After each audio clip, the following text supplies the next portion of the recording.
want to see a show of hands. How many of you have unfriended someone on Facebook because they said something offensive about politics or religion, childcare, food?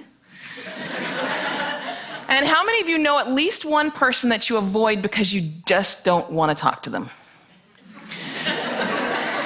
You know, it used to be that in order to have a polite conversation, we just had to follow the advice of Henry Higgins in My Fair Lady, stick to the weather and your health. But these days, with climate change and anti-vaxxing, those subjects are not safe either. So this world that we live in, this world in which every conversation has the potential to devolve into an argument, where our politicians can't speak to one another, and where even the most trivial of issues have someone fighting both passionately for it and against it, it's not normal. Pew Research did a study of 10,000 American adults, and they found that at this moment we are more polarized, we are more divided than we ever have been in history. We're less likely to compromise, which means we're not listening to each other, and we make decisions about where to live, who to marry, and even who our friends are going to be based on what we already believe. Again, that means we're not listening to each other. A conversation requires a balance between talking and listening, and somewhere along the way we lost that balance. Now, part of that is due to technology, the smartphones that you all either have in your hands or close enough that you could grab them really quickly. According to Pew Research, about a third of American teenagers send more than 100 texts a day. And many of them, almost most of them, are more likely to text their friends than they are to talk to them face to face. There's this great piece in The Atlantic. It was written by a high school teacher named Paul Barnwell. And he gave his kids a communication project. He wanted to teach them how to speak on a specific subject without using notes. And he said this: I came to realize that conversational competence might be the single most overlooked skill we fail to teach. Kids spend hours each day engaging with ideas and each other through screens, but rarely do they have an opportunity to hone their interpersonal communication skills. It might sound like a funny question, but we have to ask ourselves, is there any 21st century skill more important than being able to sustain coherent, confident conversation? Now, I make my living talking to people. Nobel Prize winners, truck drivers, billionaires, kindergarten teachers, heads of state, plumbers. I talk to people that I like, I talk to people that I don't like, I talk to some people that I disagree with deeply on a personal level, but I still have a great conversation with them. So I'd like to spend the next 10 minutes or so teaching you how to talk and how to listen. Many of you have already heard a lot of advice on this, things like look the person in the eye, think of interesting topics to discuss in advance, nod and smile to show that you're paying attention. Repeat back what you just heard or summarize it. So I want you to forget all of that. It is crap. There is no reason to learn how to show you're paying attention if you are, in fact, paying attention.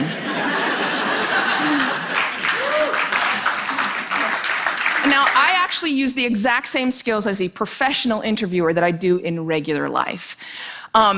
So I'm going to teach you how to interview people, and that's actually going to help you learn how to be better conversationalists. Learn to have a conversation without wasting your time, without getting bored, and please God, without offending anybody.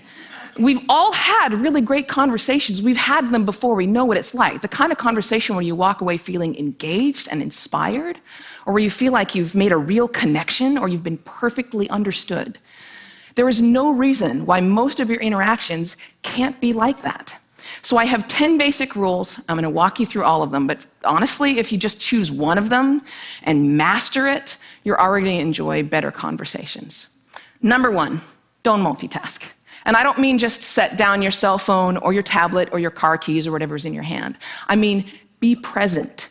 Be in that moment. Don't be thinking about your argument you have with your boss. Don't be thinking about what you're going to have for dinner. If you want to get out of the conversation, get out of the conversation. But don't be half in it and half out of it. Number 2, don't pontificate. If you want to just state your opinion without any opportunity for response or argument or pushback or growth, write a blog. No, there's a really good reason why I don't allow pundits on my show, because they're really boring. If they're a conservative, they're going to hate Obama and food stamps and abortion. If they're a liberal, they're going to hate big banks and oil corporations and Dick Cheney. Totally predictable.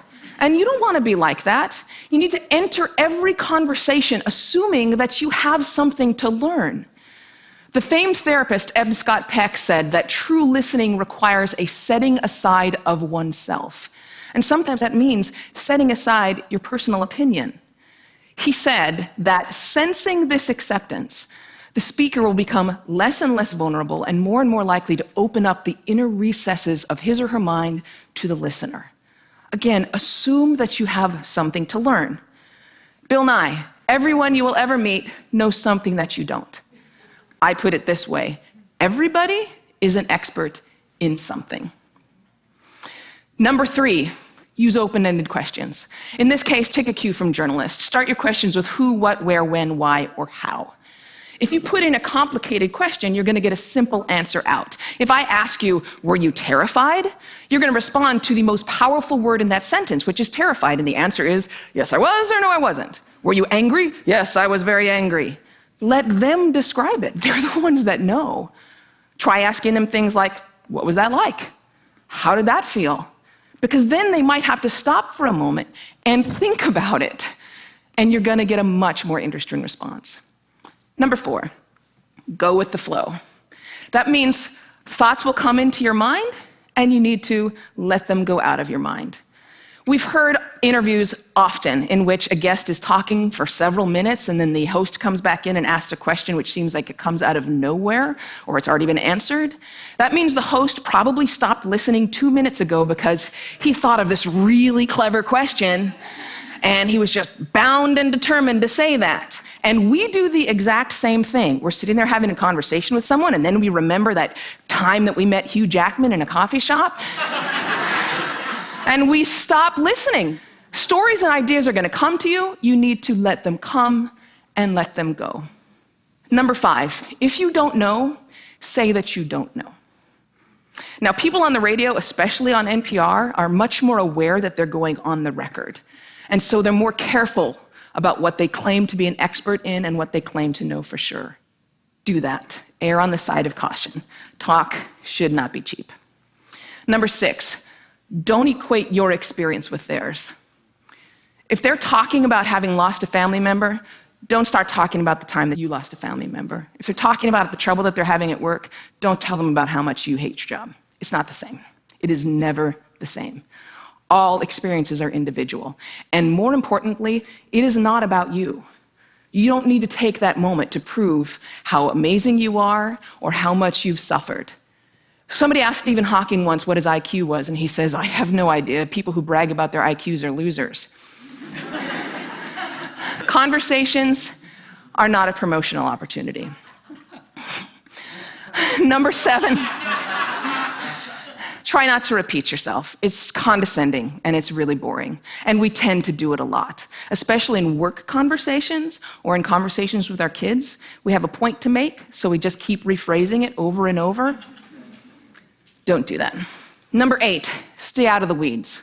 Frankly, people don't care about the years, the names, the dates, all those details that you're struggling to come up with in your mind. They don't care. What they care about is you. They care about what you're like, what you have in common. So forget the details. Leave them out. Number 9, this is not the last one, but it is the most important one. Listen. I cannot tell you how many really important people have said that listening is perhaps the number one most important skill that you could develop. Buddha said, and I'm paraphrasing, if your mouth is open, you're not learning. And Calvin Coolidge said, no man ever listened his way out of a job. Why do we not listen to each other? Number 1, we'd rather talk. When I'm talking, I'm in control. I don't have to hear anything I'm not interested in. I'm the center of attention. I can bolster my own identity. But there's another reason. We get distracted. The average person talks at about 225 words per minute, but we can listen at up to 500 words per minute. So our minds are filling in those other 275 words. And look, I know it takes effort and energy to actually pay attention to someone. But if you can't do that, you're not in a conversation. You're just two people shouting out barely related sentences in the same place. You have to listen to one another. Stephen Covey said it very beautifully. He said, most of us don't listen with the intent to understand. We listen with the intent to reply. One more rule, and number 10, and it's this one: be brief.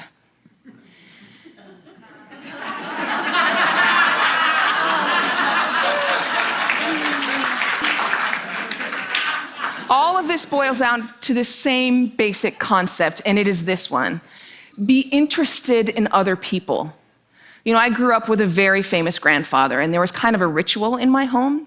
People would come over to talk to my grandparents, and after they would leave, my mother would come over to us and she'd say, "Do you know who that was? She was the runner-up to Miss America. He was the mayor of Sacramento. She won a Pulitzer Prize. He's a Russian ballet dancer." And I kind of grew up assuming everyone has some hidden amazing thing about them. And honestly, I think it's what makes me a better host. I keep my mouth shut as often as I possibly can. I keep my mind open, and I'm always prepared to be amazed, and I'm never disappointed. You do the same thing. Go out, talk to people, listen to people, and most importantly, be prepared to be amazed. Thanks.